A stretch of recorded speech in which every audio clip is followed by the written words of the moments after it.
Okay, so now we begin with the 8th question. In 7th question we did multiplication, and now here this is division. Divide and write the answer in the simplest form. This is very simple. We have to just see that the number is inside the square root sign and then divide by writing the factors. Now here, square root 98 divide by square root 2. So if it is divide, we know it is written one below the other with a line in between. So square root 98 upon square root 2.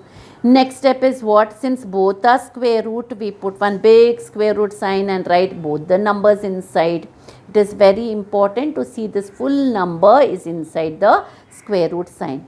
Next step is what? We try to write the numerator as factor of the denominator. Denominator is 2. So numerator I wrote as 2 into 49, so that I can cancel. So what happens here? I can cancel now 2 and 2. I can cancel 2 and 2. So what remains here? Only 49. So square root of 49 is equal to square root of 7 into 7. Why have I written 7 into 7? Because 49 is nothing but 7 into 7, and for 2 sevens, 1 7 comes out. Therefore, your answer is 7. So, same way we will proceed for the second question. What will be the first step? We will write this is equal to square root of 125 upon square root of 50. What is the next step? To write inside one big square root sign 125 upon 50. So I said usually we write it as the factors, write the numerator as the factors of the denominator.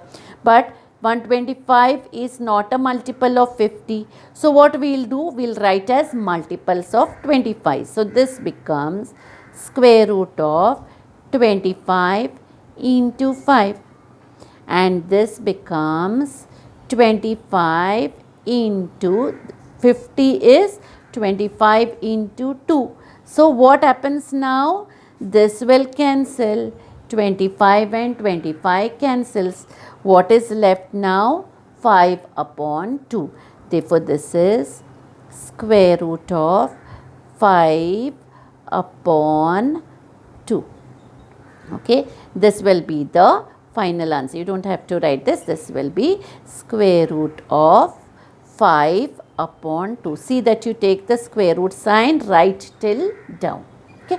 Now coming to the third question. Again here square root of 54 divided by square root of 27. So we write here square root 54 upon square root 27.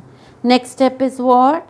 Take a big square root sign and write 54 upon 27.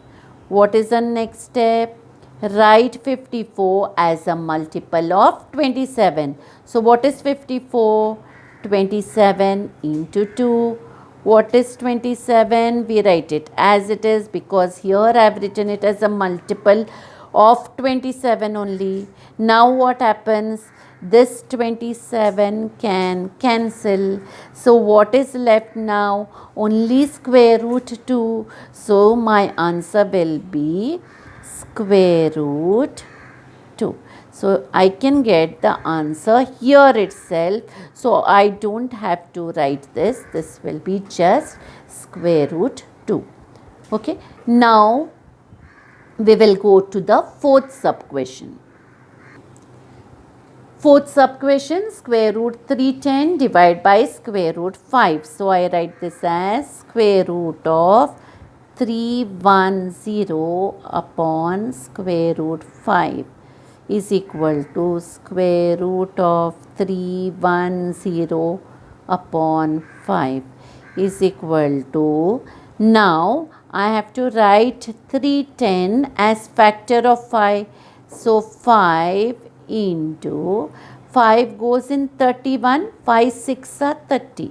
So 1 will remain, in 10 it goes 2 times. So 5 into 62 upon 5. So now we see that 5 and 5 cancel.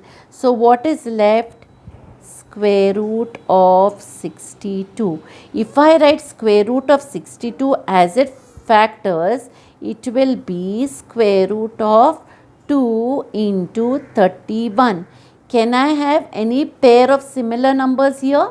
No. So the answer will remain as it is, that is square root of 62.